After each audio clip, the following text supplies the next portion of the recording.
Welcome to the Pan Am Podcast, brought to you by the Pan Am Museum in Garden City, New York. This podcast and our museum are dedicated to celebrating the legacy of the world's most iconic airline, Pan American World Airways. My name is Tom Betti, and I'm the host of this program. Thank you for joining us. This program is sponsored by the generous support of Mr. Adam Aron, the CEO of AMC Entertainment Holdings Incorporated. The Pan Am Museum Foundation is a nonprofit organization. Please visit our website for more information at thepanammuseum.org. Again, our website is thepanammuseum.org. You can find us on Facebook, Twitter, Instagram, YouTube, and TikTok. If you are using Apple Podcasts, please consider leaving a review. It will help others discover this program. If you're not familiar with Pan Am, welcome. We are honored to have you here, and for you to learn about what we're all about. If you already know of Pan Am, worked for or flown on the airline, or just love our history, it's good to be with you again. So with that, let's get this episode in the air, so to speak. Welcome aboard your Pan American Jet Clipper.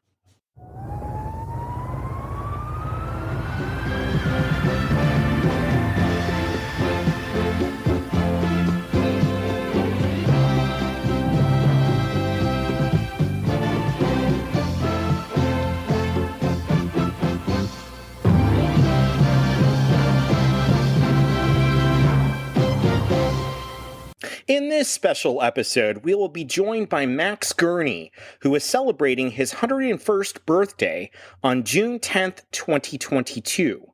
The Pan Am Museum and the Pan Am community at large wish him the happiest of birthdays.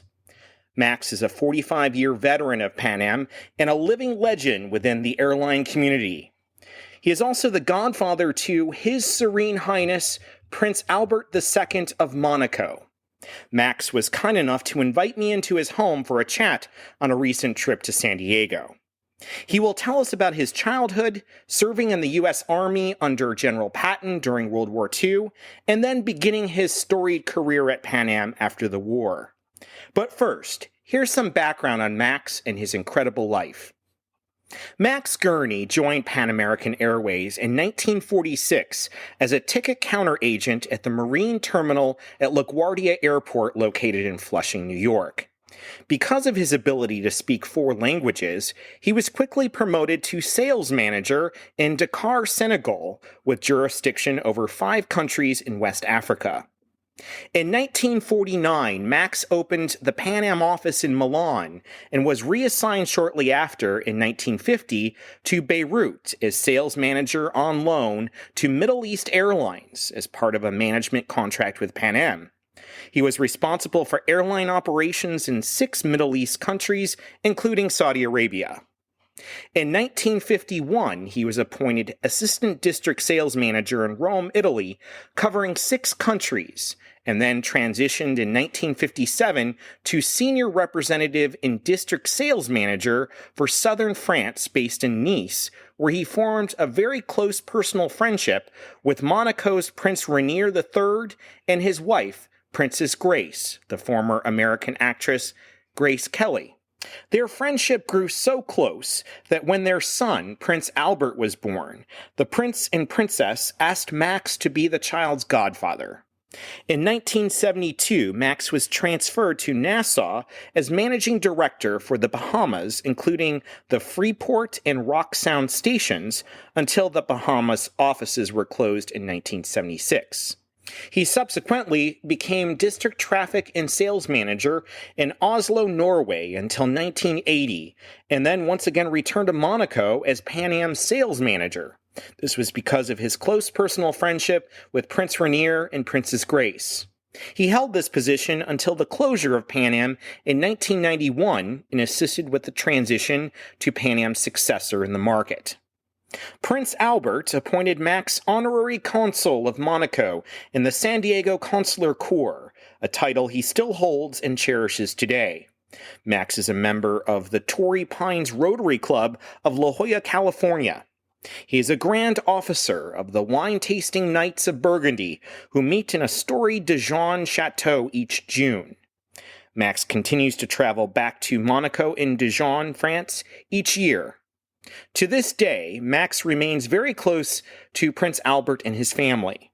In 2021, Prince Albert flew Max and a couple of his friends to Monaco to properly celebrate his 100th birthday. Max is founder of the Pan Am Heritage Foundation, along with Tommy Carroll, Don Cooper, and Teresa Weber. This group donated 10,000 euros in 2014 to the Foynes Flying Boat Museum in County Limerick, Ireland. You may remember that we interviewed Margaret O'Shaughnessy, director of the Foynes Flying Boat Museum, in episode 3 of this program titled Flying Boats, Irish Coffee, and a Hollywood Star. Max currently resides in La Jolla, California, and meets each Sunday with Pan Am Captain Tommy Carroll and U.S. Navy Commander retired Tim McCauley, formerly of the Navy Sealift Logistics Command. Now on to our interview with Centurion Max Gurney, where you will hear unique insights from his childhood in the 1920s and 30s, serving in World War II in Patton's Army, and working at Pan Am for over 45 years, between 1946 and 1991. Thank you very much for inviting me into your home, and it's a great honor to meet you, sir. Welcome to the program. Thank you for having me, and I'm very glad that it's very illuminating. Your work is very, very important, yes. I will back it up to the very end, yeah. Well, thank you very much for that. How about we start with you telling us a little bit about your childhood? Where were you born? I was born on June 10th, 1921, and in Frankfurt am Main in Germany. I'm the son of a Russian mother and an American father who was working with the High Inter-Allied Commission that was based, I think, in Frankfurt.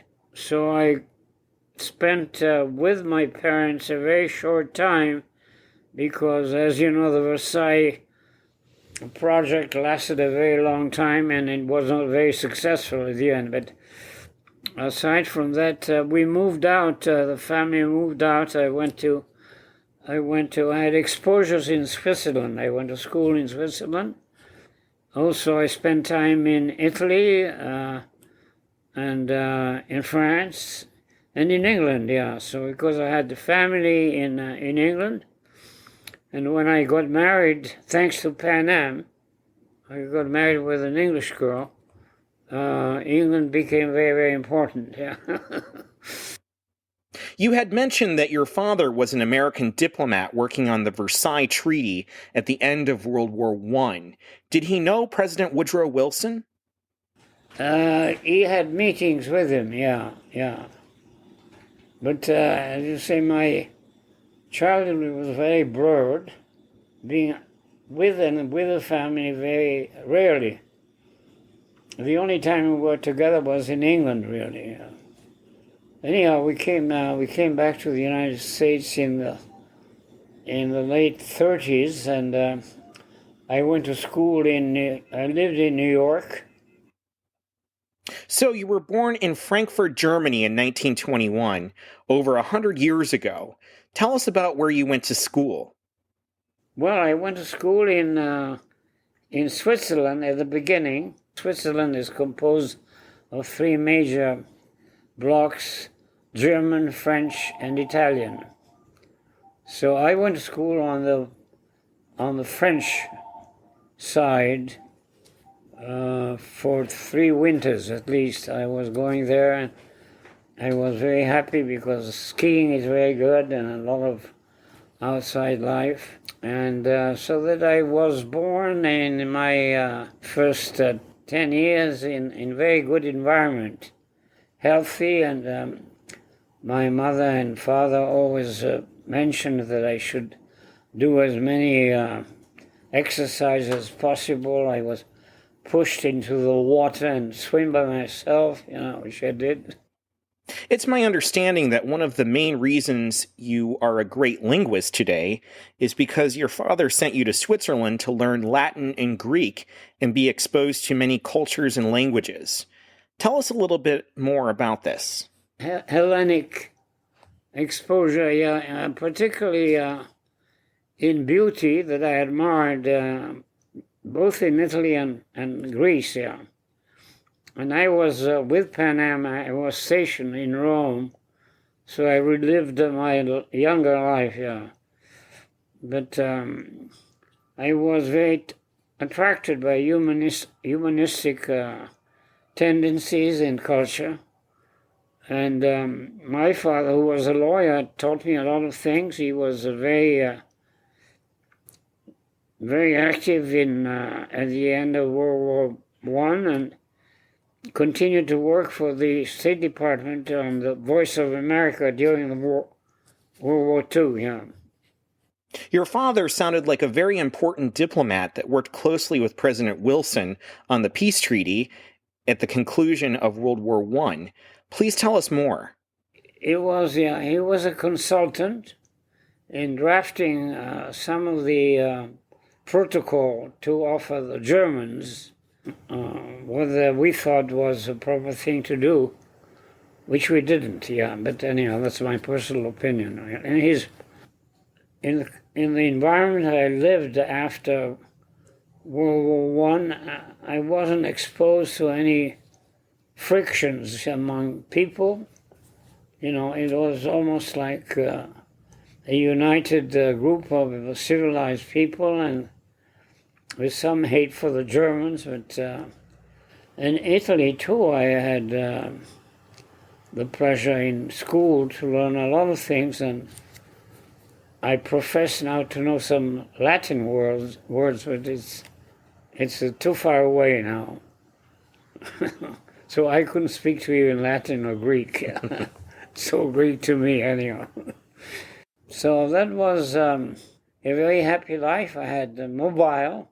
I was ready to come back, and in New York, as I said, I spent about 3 years. I was going to Washington Irving High School. When did you move to New York City? That was in the mid-30s. So you were a teenager? Yeah. So I spent some time in New York, and on the day of infamy, as you know, I was actually, I had many friends in school. For our listeners, Max just mentioned the Day of Infamy. He is referring to the Japanese attack on Pearl Harbor on December 7th, 1941. I was coming out of the movies, and when I came out 12 noon in New York, I was confronted with the attack on...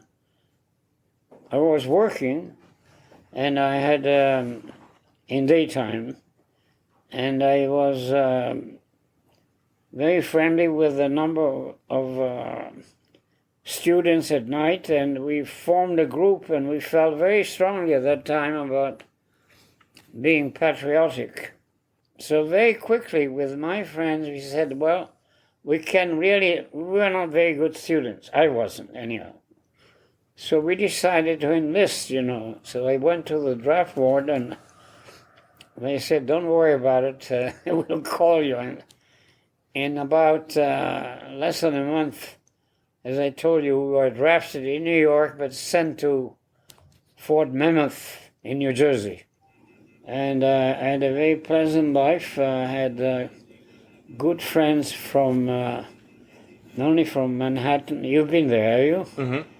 But also from the Bronx, Queens, and Brooklyn.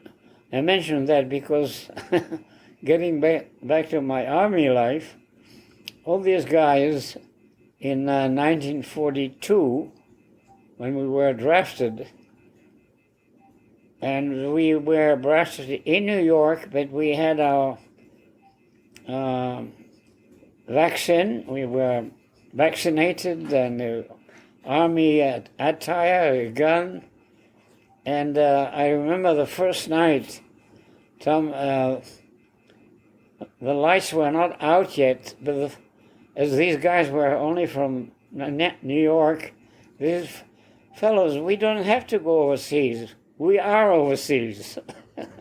It struck me very much how, detached we were from the rest of life. But anyhow, many of them went overseas in real time, and some of them didn't come back. Take us back to the lead up to America entering World War II. What was the mood like in New York City?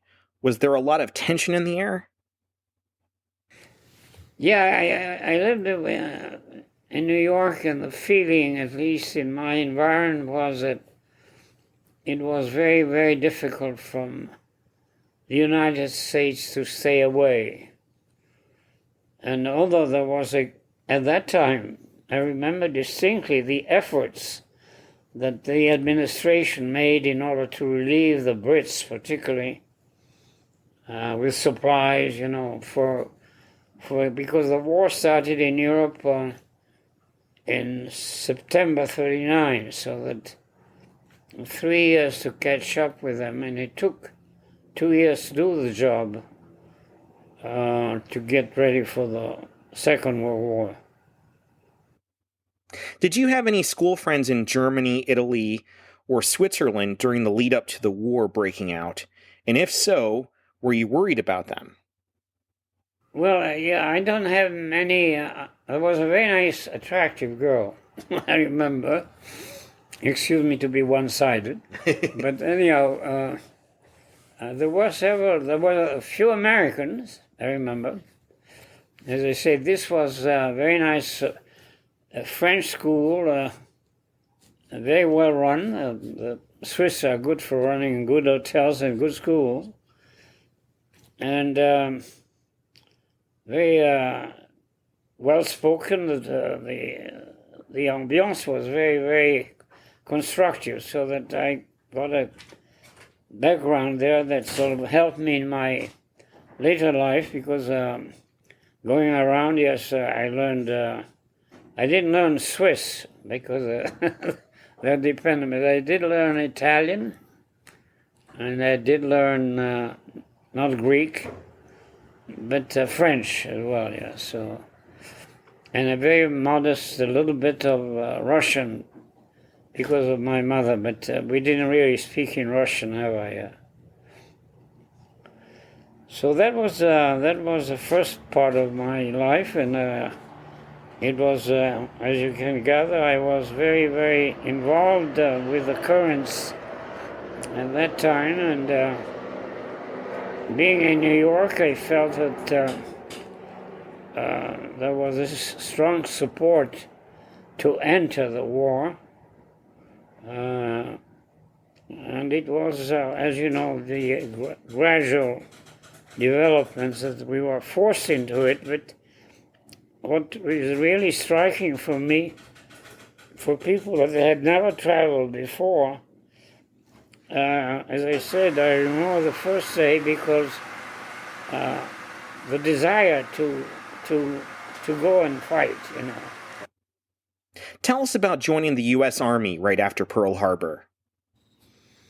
Well, as I said, I was with a group of friends of my age, and they all wanted to, on one hand, to do something for the country, so that together I went to my draft board in New York, and I enlisted myself. The others went to their own boards in New York, and we finally met all together in New Jersey at Mammoth, I think was the name of the camp, yeah. And with your group of friends that you enlisted with, you all decided to join the Army together? Yeah, they all wanted to join the Army, but as you know, it was a big army, and so we were sent to different places. I had a good training at Fort Bragg. I don't know if you're familiar. And after that, I was sent for field artillery training to Oklahoma, Fort Sill. And after that, yes, I was switched over. They found out that perhaps I could be more helpful in the task we had overseas. So I went to several training camps in Pittsburgh, for training, and what was finally my duties. I was with a group of another 20 fellows of my age in the breaking down on enemy codes, cryptography, and attached as a unit, combat unit, to, I was telling that a few minutes ago, I arrived in North Africa after the launching of the Torch. I don't know if you're familiar with all the operations we had, but the Torch was very important to my life because it had been conceived a long time before we really played any role in. And what was interesting, as I was telling Tommy, the Brits were very interested to make sure that we would be on the European side. In other words, forget about the Guadalcanal thing. And finally, I think because of Marshall, I think, Eisenhower, the big tops, decided that this Torch thing, this was before it was launched, the right thing to do to destroy Germany, around North Africa, Because some in the army thought that it would be possibly waiting for landing in France itself, But anyhow, history was changing all the time, and decisions were made. And it was, in my estimation, dangerous, yes, but then it was dangerous for everybody who was up front. I crossed the Atlantic on a on a Canadian. It took, I think, something like 42 days from Newport Beach to Algiers. And the Canadian Army we were crowded to capacity, None of the luxuries we have today, but no luxuries. We had rum in the morning, as you know. Both Canadian Army and all the Britishers really had a rum display of about half an hour, so that was a relief. Anyhow, we got there. I had some close shaves because it was the beginning, and we were not trained to capacity, but with Patton, whom I admire, and Bradley, I don't know if you remember the names, but they were of consequence of our victory, For our listeners, Max just referred to George S. Patton and Omar Bradley. Patton was a brilliant but controversial four-star general in the United States Army who commanded the 7th Army in the Mediterranean theater of World War II and the 3rd Army in France and Germany after the Allied invasion of Normandy in June 1944. Patton died in a car accident in December of 1945. Bradley was a senior officer of the United States Army, reporting to General Dwight D. Eisenhower, the Supreme Allied Commander, and would rise to the rank of General of the Army during World War II. General Bradley would go on to be the first chairman of the Joint Chiefs of Staff and oversaw the United States policy making in the Korean War. General Bradley passed away in 1981. Max's first assignment in Patton's army was in Africa as part of Operation Torch. In that operation, General Patton was tasked to help plan the Allied invasion of French North Africa in the summer of 1942, and commanded the Western Task Force, consisting of 33,000 men in 100 ships and landings centered on Casablanca, Morocco. The landings, which took place on November 8, 1942, were opposed by Vichy French forces, but Patton's men quickly gained a beachhead and pushed through fierce resistance. After the North Africa campaign, Patton's army, including Max, were part of Operation Husky, in which the Allies invaded the island of Sicily and took it from the Axis powers. It began with a large amphibious and airborne operation, followed by a 6-week land campaign, and initiated the Italian campaign. The events of Operation Husky led to the Italian leader Benito Mussolini being toppled from power in Italy and led the way for the Allied invasion of Italy. Germany's Adolf Hitler canceled a major offensive in Russia after only a week, in part to divert forces to Italy, resulting in a reduction of German strength on the Eastern Front. Sir, can you tell us a little bit about your time in Sicily in July of 1943?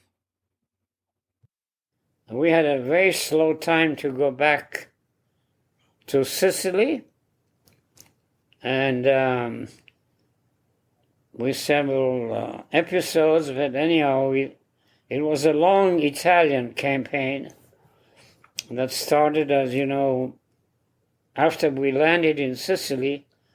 We tried to land in near Naples, and at the same time, shortly afterwards, we made a beachhead in Anzio, which is north of Rome, with the idea of cutting the Germans off.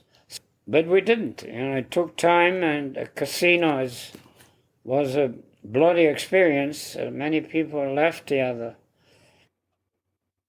For our listeners, as Allied forces made their way north of Naples, battling Nazi and Italian forces at the end of 1943, they encountered fierce resistance in mid-January of 1944 at Mount Cassino, blocking their push to Rome. This was a costly series of 4 assaults by the Allies against the Winter Line in Italy, held by Axis forces, that lasted over 4 months until the Allies were able to break through and have a clear path to Rome. And Max was in the middle of all of this. The eventual collapse of Italy necessitated German troops replacing the Italians in Italy, and to a lesser extent the Balkans, resulting in 1/5 of the entire German army being diverted from the east to southern Europe, a proportion that would remain until near the end of the war. The 45th Division, I don't know if you're familiar, but we had 2 divisions that suffered very heavily before we landed, before we got to the hills, crossing the river. Yeah, it was a very hard sequence of events. And then we got stuck there for a while, finally opened up, breaking through the Germans. We landed in Rome 1 day before D-Day in Europe. So really, the D-Day in Europe was really our landing in Sicily with Patton, because he had been there 1 year before. That's just my pride tells. Sir, did you ever meet General Patton? If so, what was he like? Yeah. We had very short meetings. He was very abrupt, unpopular. But in retrospect, of course, despite the opposition, as you know, you know the story about how he got relieved in Sicily, do you? Mm-hmm. Yeah. So in a way, I look at history. If he had been there, in my opinion, if he hadn't done into this trouble, with the Patton I knew, he would have been in northern Italy in a short time, really, like he did afterwards. And then it would have been shortened the war by getting the Axis into Austria and Germany. But, history didn't work that way, but I'm glad that he was in Germany, because he wanted to go all the way. Yeah.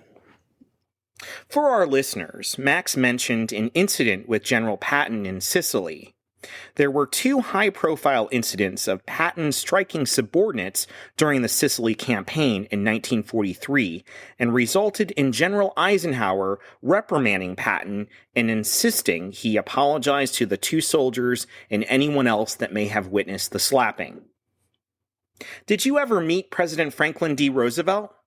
I met Eleanor Roosevelt, yeah, in New York, yeah. I didn't meet the president, but I cherished his image at that time, yeah, not an easy job at that time as well, yeah. More difficult today, probably. Don't you think so? Mm-hmm. Yeah. What was Mrs. Roosevelt like? Well, she was very generous. She was independent in a way, and she straightforward, and very accomplished in the mission she had. Yeah, she supported her husband, although he had some diversions. Yeah, but she was inspiring in a way. Particularly women at that time were going very strong for her. Yeah. Before we get into your Pan Am story, tell us a little bit about the end of the Second World War. Which unit were you in, and did you have many casualties?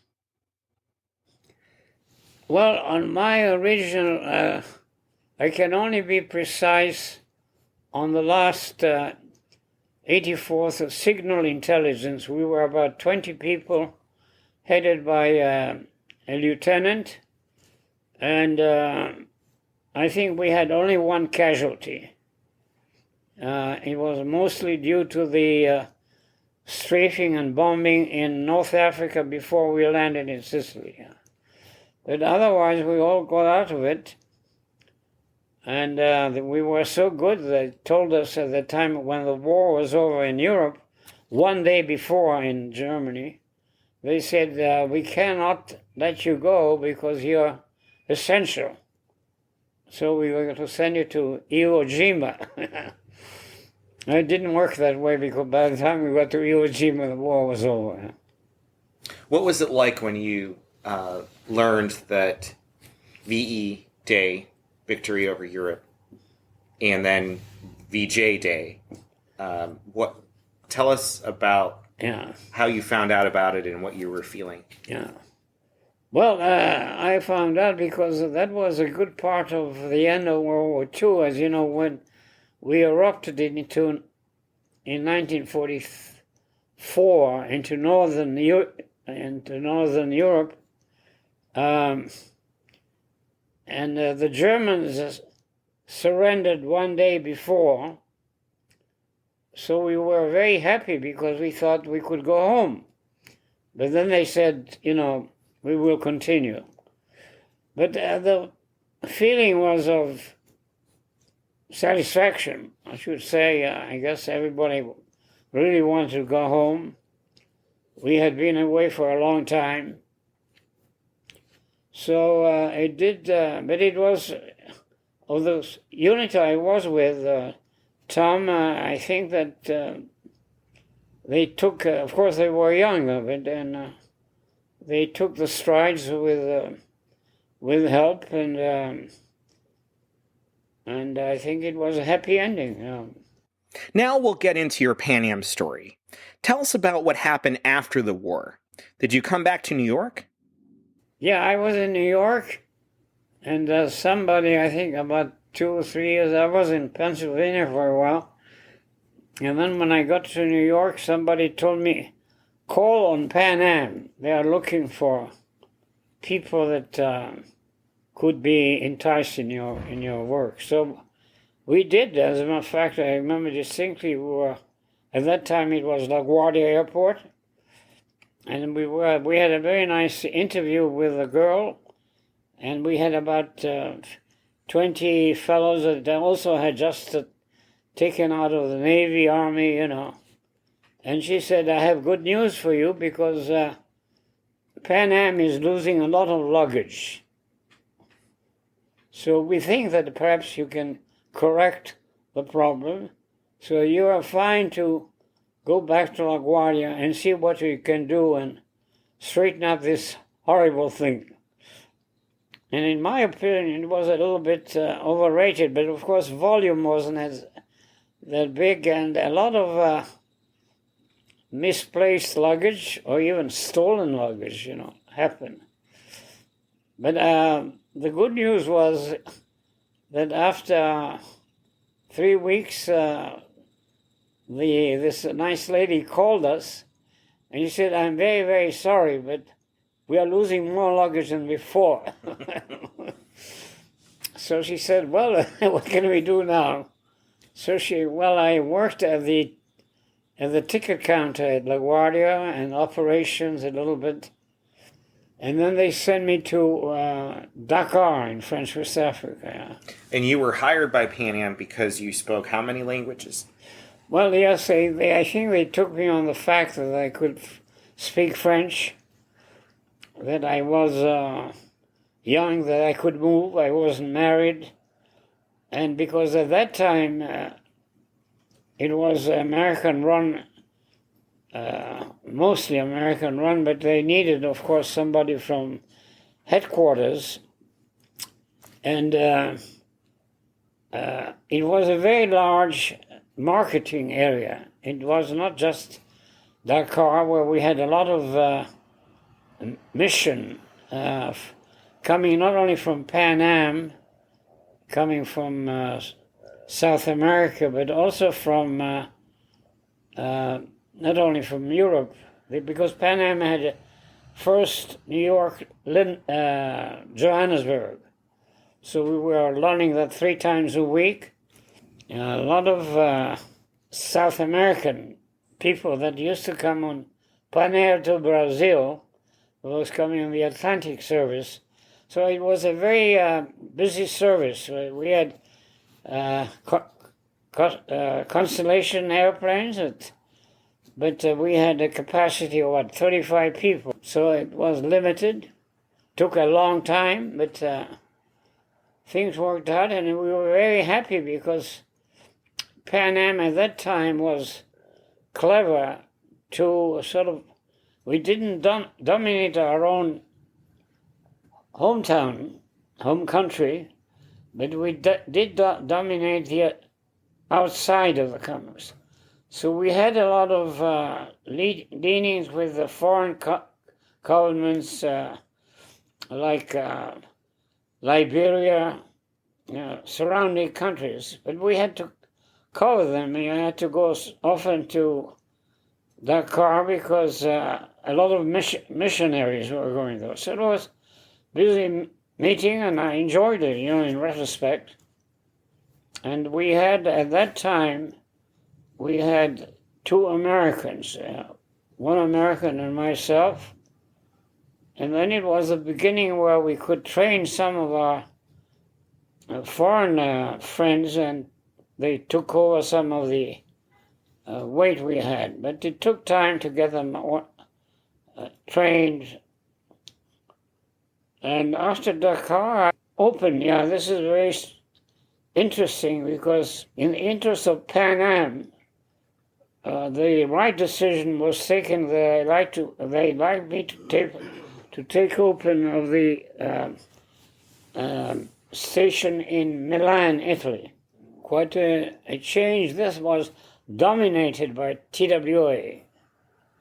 But we had support and funding from the local investments. So we had several success in reaching Trans-World Airlines that had been dominating, in Europe, in Italy particularly.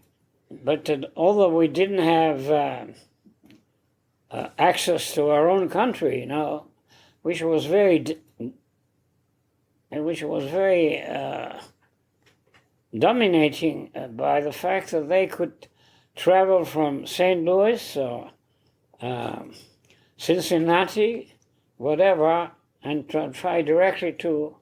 So we lost a considerable amount of traffic at home, but we gained some of it because we were, and eventually with years, this phenomenon worked very, very advantageous, because now if you take an airplane between any 2 good points, American airplane, you will find that there's more than 50% sometimes foreign trade.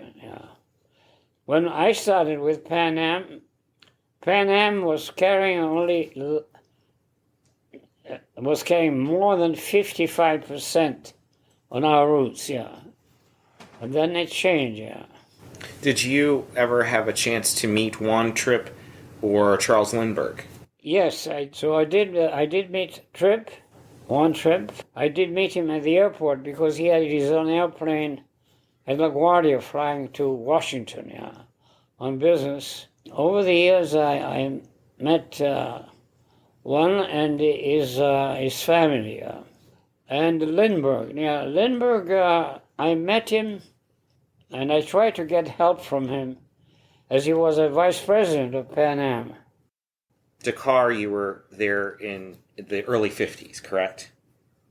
Yeah, I moved to early East. I went to the Middle East. I was on loan from Pan Am to Middle East Airlines. Pan Am had a very strong local airline in Beirut, mostly operated by British pilots, but they were going all over the place. They went to Dhahran and Kuwait and Egypt, so that we used them quite a bit and they used us. It was a good alliance, and unfortunately, I don't know the reasons, but they're still in existence, but they operate differently. When did you meet your wife? Well, I met my wife in Milan, Italy, and she was from London, actually originally from Scotland, but she lived in London. And briefly, she was in London during the Blitz, and she got out of it because she had a friend. Anyhow, I met her at a long time in Milan, and I was after her. She was a very attractive and very good combination. So we had a good time in London, but she didn't want to go to the States.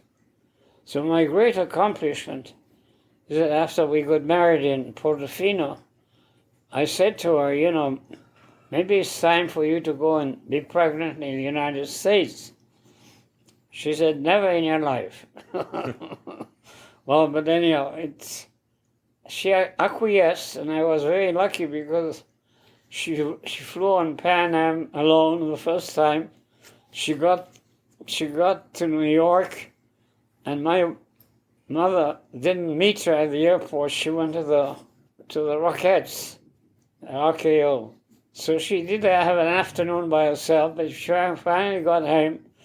And the happy ending that really made my life, that unlike the tradition, she had a very good life with my mother-in-law. They got along very nicely. So that, you see, I had the best in my world. So in your experiences in the late 40s, early 50s with Pan Am, you developed lots of different friendships with some celebrities, correct? Yeah. One of which, Rex Harrison, was a friend that married you and your wife.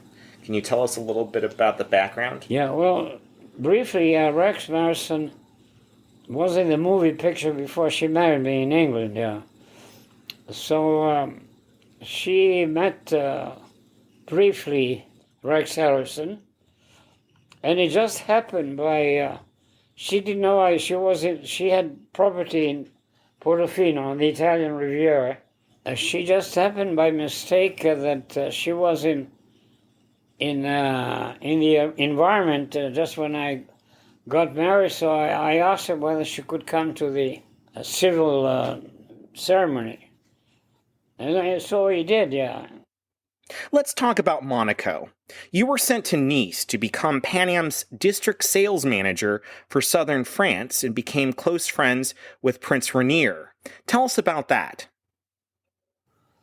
I met Rainier and Grace just about when shortly after they got married. But I was present when Albert, Grace's son, was born. So I'm glad to say that because we maintain a very close relationship, and Tom and I invited us for last June and gave us a real nice welcome, yeah. And of course with Grace, who was, she was a platform of important people, more people that one could handle. But I was privileged to meet Cary Grant, Frank Sinatra. With Frank Sinatra, I had long meetings because you like him? Yes, I do. Yeah, but he has a temperament. Yeah. So he came to, briefly, if I don't disturb you, he came from Milan, I think, on an airplane that was in the hands of Pan Am from an operational standpoint. And they arrived a few days before with a servant. And he wanted to have a good time. So I said to Sinatra that at that time they had a picture of him floating right next to the main hotel. I said, why don't we go and see your picture in French? So he said, great, So as soon as we got in, he said, that's enough. I cannot understand. And immediately we went to the Hermitage, to the Hotel de Paris, which is where you could have drinks ad infinitum. And it was very amusing, entertaining. But he was getting a little bit with temperamental, having fights with the staff. But anyhow, good, interesting. Aside being a man of talent, yeah. Tell us about how you became close with the Prince and Princess of Monaco. The answer to your question is very simple. Pan Am.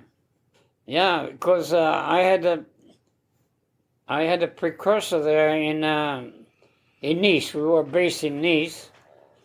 And he had started the good relationship with Pan Am, and he was very, very active in maintaining a very close relationship.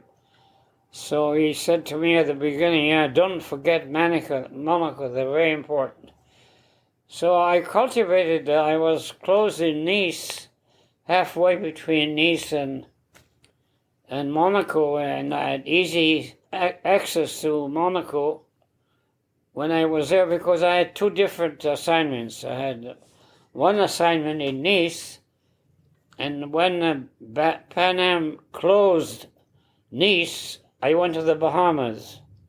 But after the release, I went back. The Prince made some to have me back in Monaco. So I cultivated Monaco and Grace, very interesting lady. Yeah, she knew what. She was a talented woman, yeah, very good. She was a very interesting woman. I mean, positive. She was an interesting woman, yeah, and she knew how to handle. It was a little bit our actors that she worked in her favor, that she knew how to handle, and she became very famous, yeah, in Monaco. It's a small community, but they asked her, yeah. I should say about Albert, he's extremely thoughtful. He takes care of these girls. She said you cannot have any advantage to the throne, but I will be glad to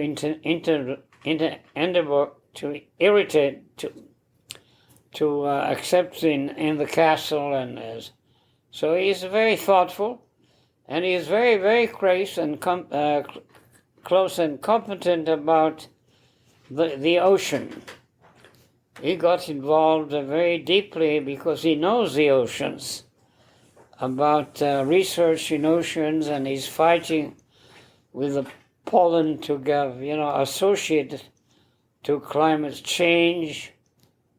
Is he in the United Nations? He has, whereas Rainier was a very marketing negotiator, marketing, commercial meeting, very, and very well educated, yeah. His son is much more like Grace, yeah, thank God. And so he's now pursuing with activity, and like La Jolla in San Diego and New York, Monaco has moved forward a great deal, yeah. What was Cary Grant like? Very nice, yeah. I think that the Grace in particular. Did you meet him? No. Yeah, he was very. I remember him because I went with him to the Monaco helicopter. I had a regular service from Monaco to Nice by airport. So that's where I got involved at the end of his staying after he assisted several of the events. But I took him to the airport with his wife. Very pleasant, yes, a very superficial meeting, but very pleasant. He had this sort of sardonic aspect, but anyhow, he knew how to get around, yeah. Yeah, and a good actor, of course, yeah. Let's go back to your 45 years at Pan Am. You started with the airline in 1946, and in your career, you had a front row seat to seeing the evolution of aviation, from flying boats to jumbo jets. Tell us about that journey. Yeah, it was a family affair almost.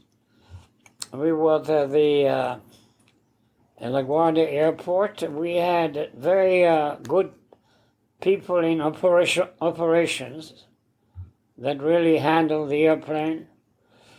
I remember the cultivation of the old school was, we were all in uniform, and I was at the ticket counter that before the airplane was boarded by the passengers to Bermuda, we had a daily to Bermuda, and we had DC-4s at the beginning, and Constellations eventually to DC-4s to London as well. Yeah, it's. I remember because we had all these 7 or 10 guys in operations and 3 more from related work. We were lined up in front of the airplane and salute the airplane, before the passengers did. And we saluted the captain too. That's why I like the captain. Tom disagrees about but it's something to revere, yeah. So when you look back, yeah, what is it about Pan Am that's special to you? Well, your mission, which is really to tell the story of Pan Am, schools perhaps even vision in schools that putting Pan Am at war, the Pan Am really resulted in a lot of reaction from wartime. They will be more receptive to know what Pan Am during the war. And as we started with that, Pan Am, people don't know that we were in wartime. So that's many ways that I say I have a lot of respect for your work because that's what we miss, and I hope you're successful. And have this very large mission? It's also perhaps getting in touch with some of the old indigenous people of Pan Am in London, particularly.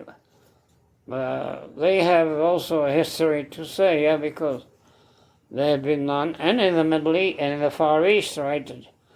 I don't know whether this centennial of Lindbergh, far away, in a way, right, 5 years, will be a help, because, again, Lindbergh is more popular in Europe than at home. So in Nice alone, they have 2 streets in the name of Lindbergh. And when we went last year, or this year, the name resonates. But to answer directly the question, as I said, it's a matter of education.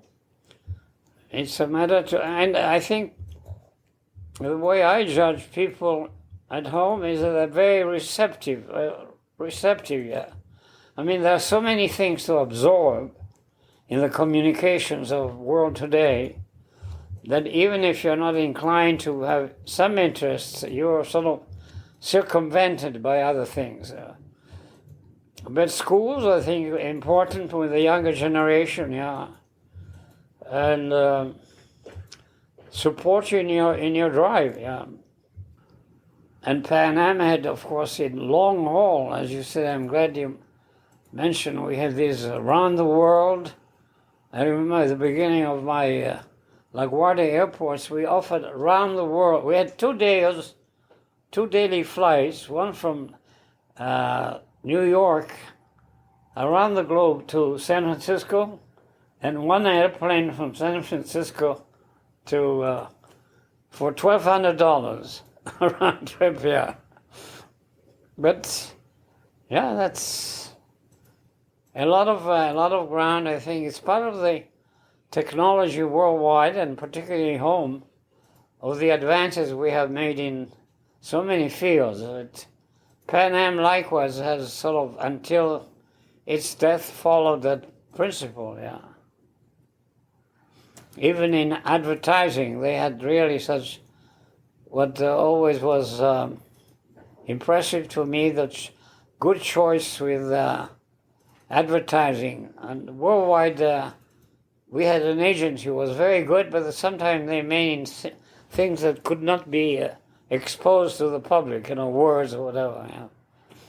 So all these adjustments to work in foreign countries and handle them correctly, over the years. You worked for the airline for decades. What are you thankful for about your experiences with Pan Am? And what feelings did you have, and what were you thinking about when you heard the news that Pan Am ceased operations? Was terminated. Mm-hmm. Yeah, I was, seriously, I was taken by surprise, yeah. Although, easy for me to contribute with 7 mistakes were made after the administration, yeah. Yeah, aside from the structure of the company, the best thing is the human environment, with all its faults, but many good things, yeah. The fault, I think the people that were working for Pan Am were motivated. And Tom will be glad to confirm that the best service on the airplane, it was a difficult age, a different age, but anyhow, with the foreign influence, we got a lot of Swedish and Scandinavian and German girls, but still the dominant key was the attachment to the work. Yeah. Yeah. I hear over and over again that Pan Am was different than any other airline or any other company. And 30 years later, after the company went out of business, you have former employees that are so loyal. Yeah. Why is that? Yeah, what's that's the a good question. So as you said, yeah, it's amazing the attachment of, and that's why I say that the personnel attachment to the work. Yeah, yeah, and we had one point we had 82,000 people around the globe. How did your wife like traveling and living in different places as you got transferred? I was lucky because she was, although at the beginning, as I told you, she wasn't willing to leave the continent. She helped the travel that we did, and she got adopted to the Rome trip. We got married in Italy, and southern France was not too difficult. Yeah, I got spoiled too, but she did too. Yeah, but it was a pleasant environment, and what was interesting, why I professed to speaking the foreign lads, foreign people that work for Pan Am overseas, is that they have also a lot of history and also very dedicated, in London particularly, And I'm sorry that some of them don't exist anymore, but still I admire you for finding the people that you're looking that can give you source for this mission. I'm just going to say thank you for your time, and then if you could just say, it's been a pleasure to... Thank you very much. Can I just add one Sure. little thing? Does the name Onassis mean anything to you? Yes, of course it does. Yeah, Onassis, as you know, very good merchant, was based in Monaco for a long time. He actually rejuvenated Monaco, and we used to go to the same nightclub every night, and he was also the president of the Greek Airline. And he was competing with Pan Am to a certain extent. And he hated Pan Am, very acerbic, right? And was particularly mad at Pan Am because we had built in Monaco a big neon sign in front of the casino saying Pan Am, And so he said one day at the nightclub, he said, look, and it's true, he said to all his troops, look at what Pan Am is doing and do what Pan Am does better. But then he said to me, I want you to take that neon sign down because it does irritate me. And he said, I said to him, I see what I can do, but the trick was that it wasn't French territory, so he had no jurisdiction, so he had to give up on that.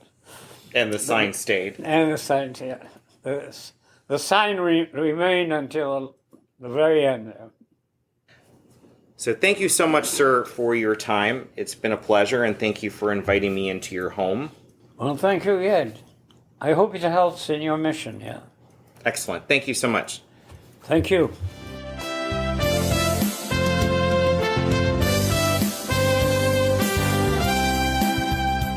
Pan Am was a pioneer in air travel and still stands as one of the most iconic and innovative airlines in aviation history.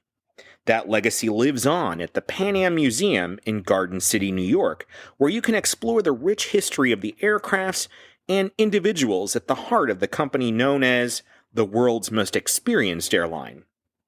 For more information about the Pan Am Museum, check out our website at www.thepanammuseum.org.